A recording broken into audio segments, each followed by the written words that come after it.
5 projets phares constituent ce pilier art et culture.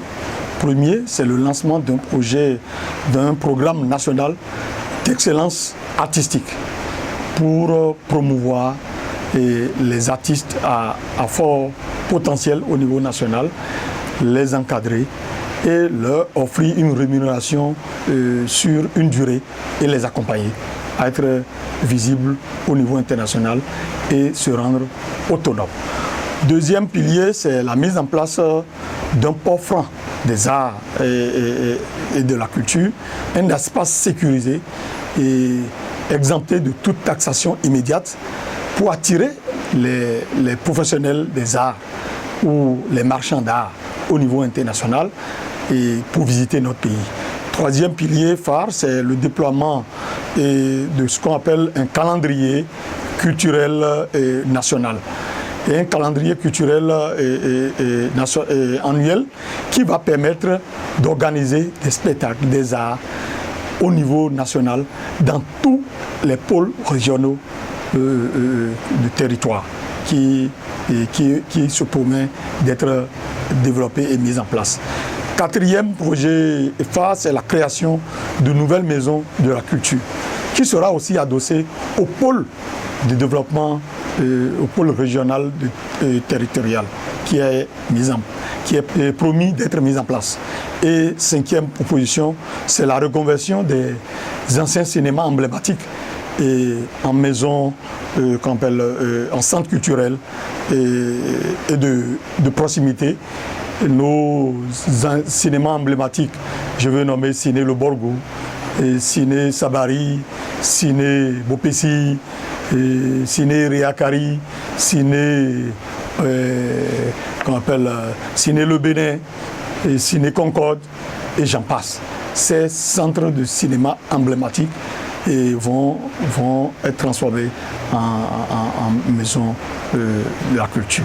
Donc voilà un peu, pour ainsi dire, les 5 projets phares qui constituent le pilier culture, art et culture du projet de société de notre candidat Romy Adewadaye. Après le lancement du projet de société de notre candidat Romy Adewadaye, désormais tous les artistes auront un salaire. Non, ce n'est pas ça. Il s'agit là des artistes à fort potentiel. Vous voyez, le nombre d'étudiants qui sortent de nos universités par an, avec les masters, doctorats, mais ça ne veut pas dire que tous ont systématiquement un emploi. C'est à l'issue d'un concours que l'État recrute, ou c'est à l'issue d'appels à candidature que même les privés recrutent. Donc ici, ce serait vraiment un système de sélection qui sera mis en place avec d'abord le père artiste, des artistes de renom, y compris maintenant ceux-là qui sont spécialistes du secteur, qui sont au plan administratif, à qui l'État a confié la gestion de ce secteur. Ils vont constituer un jury pour sélectionner les meilleurs artistes à fort potentiel éligibles à cet accompagnement de l'État. Et donc, quand vous voyez des artistes comme Angélique Kidjo, Sabouan Danielou, je donne 2 exemples. Je ne crois pas que ces artistes vont s'asseoir et faire du copinage, parce que c'est des artistes qui ont un CV lourd et qui peuvent opiner sur des artistes d'avenir, qui ont de potentiel, qui ont de l'avenir et qui pourront vraisemblablement et à coup sûr dire tel est meilleur, tel mérite d'être accompagné. Bien sûr, associés au plan administratif à ceux-là à qui l'État a confié la gestion du secteur. Donc les meilleurs seront sélectionnés, seront accompagnés sur la durée. Tous les corps de métier d'artistes artistiques seront accompagnés. Les arts plastiques, la musique, et la sculpture et tout ce qu'on peut avoir comme art au niveau de notre pays seront éligibles à ce programme.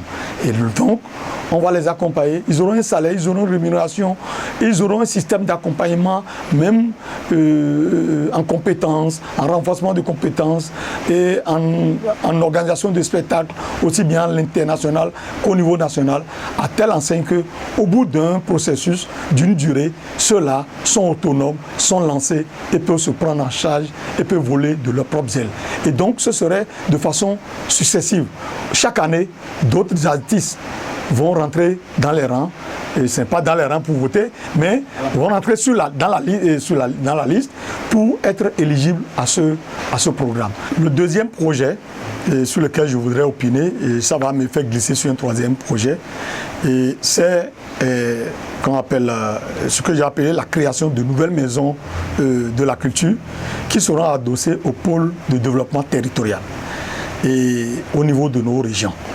Alors, ces maisons de la culture vont permettre vraiment d'organiser des spectacles et qu'on va accueillir au niveau national, tel qu'on va annoncer et comment on appelle la biennale ou bien le calendrier culturel annuel. Ce serait dans ces maisons de culture que cela, on va enseigner l'histoire d'art, de l'art, et qu'on appelle la promotion des spectacles, et la promotion de la culture. On va accueillir les élèves pour les former, ainsi de suite. Et puis, avec tout ceci, ce dispositif accompagné, ajouté aux anciennes maisons, aux anciens cinémas, avec maintenant la rénovation qui est prévue des centres de jeunes et loisirs pour en faire des centres, des lieux d'animation culturelle, sportive. Vous voyez que ça fait tout un attelage qui s'enchevêtre, qui se donne la main pour faire de nos régions, de nos territoires, de véritables pôles de développement et pour un développement harmonieux de notre territoire. Et je ne vous ferai pas l'affront de vous rappeler que nous ne partons pas du néant.